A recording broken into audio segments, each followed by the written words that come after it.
The Iceberg Graphic created for this project utilizes objects and shapes that represent far more than just their physical appearance. An iceberg was chosen because 90% of an iceberg exists below its waterline, hidden from view, but not devoid of dangers, challenges, information, or importance.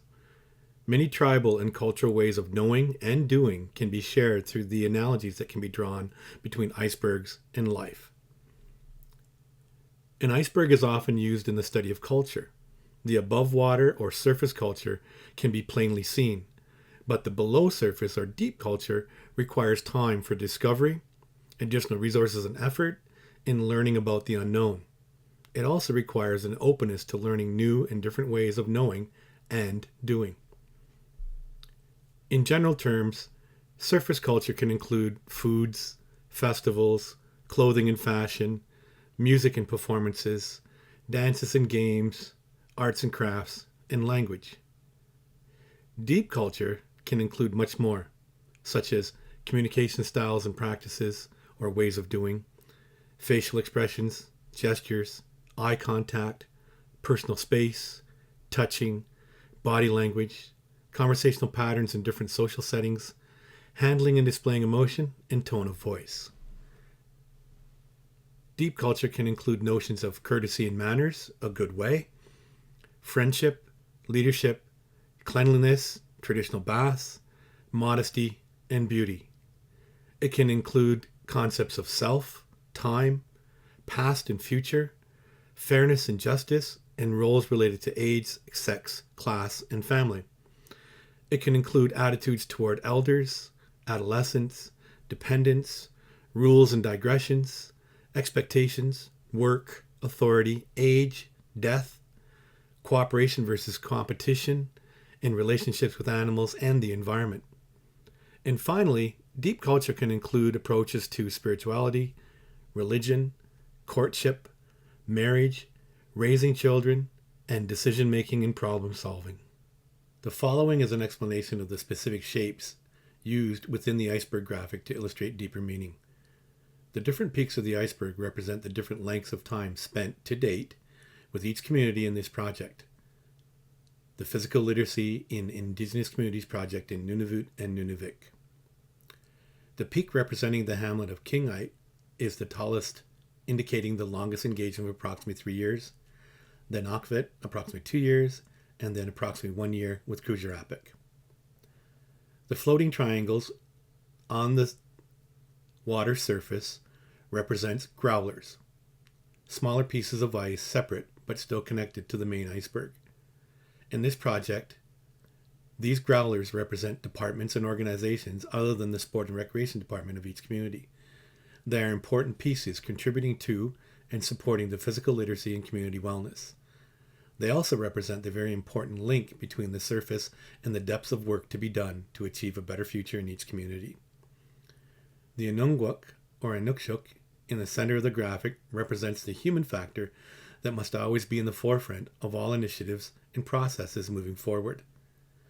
Inukshuks have been used as navigational markers throughout Inuit history. In the center of the Inukshuk is a wellness diamond or circle that represents the holistic nature of this project. One of the tools in the north is an ulu, a semicircular multi-use tool shown here below the Anungwak or Inukshuk. The hexagons represent the many sides of challenges and solutions rather than just a single path solution or approach. The curved shapes represent the many sea animals that provide teaching and inspiration, as well as sustenance for the people of the north. The use of circles represents the cyclic nature of the work that needs to be done. There is not a definitive way to start, proceed, or end. Only processes and cycles, testing and learning, that inform future steps moving ever forward. The rectangles represent the foundational pieces constantly informed by the cyclic knowledge. And finally, the varying shape of the iceberg represents the uniqueness or differences of each community, but at the same time still sharing the common characteristics of the iceberg overall. Icebergs serve as tools for scientists to learn more about the environment that surrounds them and the processes that affect them. Icebergs are not only affected by the environment in the processes around them, but they also exert great influence back. It is a two-way street, a reciprocal relationship. This project has striven to heed and apply these principles throughout each step of the project. Learning anything about a different culture, if even on the surface, conveys respect for the people of that culture.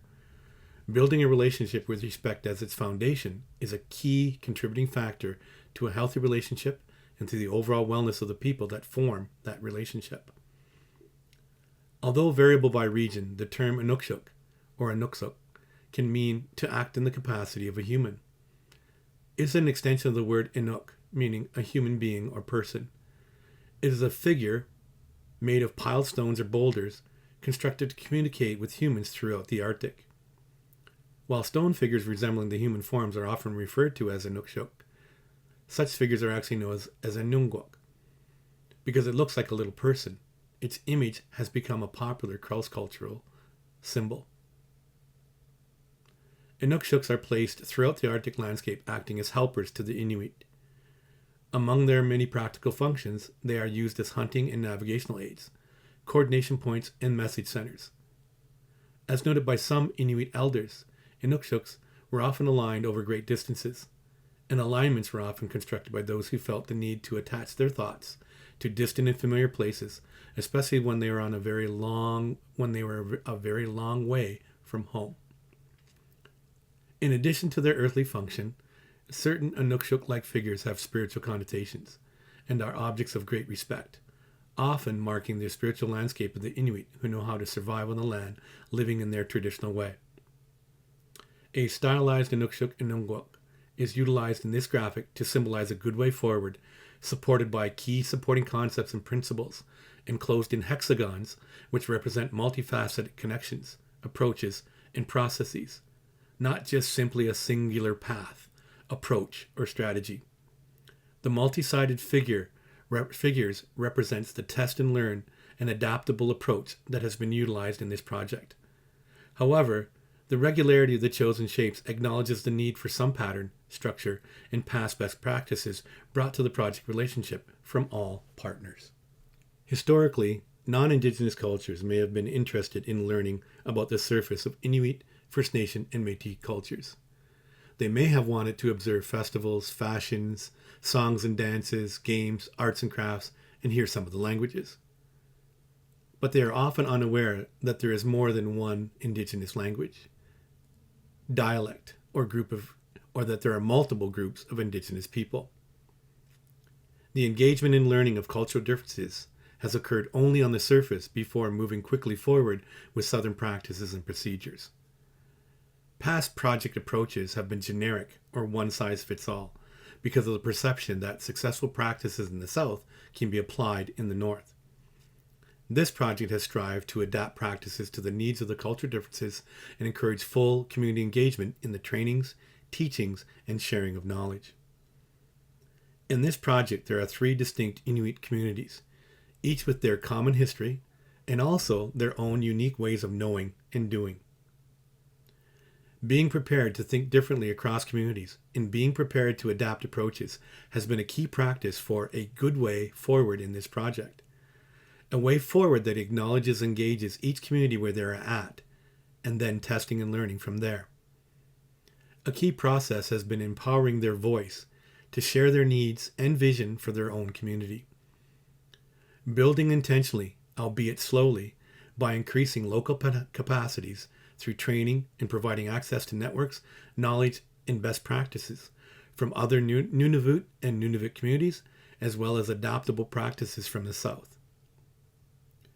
This project has attempted to break the cycle of communities being passive participants or simply recipients of the services and resources of a project, and instead encourages the development of the skills and abilities to create, implement, and maintain sustainable programming self-sufficiently. A change of community thinking and an emphasis on self-determination and full engagement in all facets of the project has not been easy, nor has it reached sustainable levels yet, but it has begun.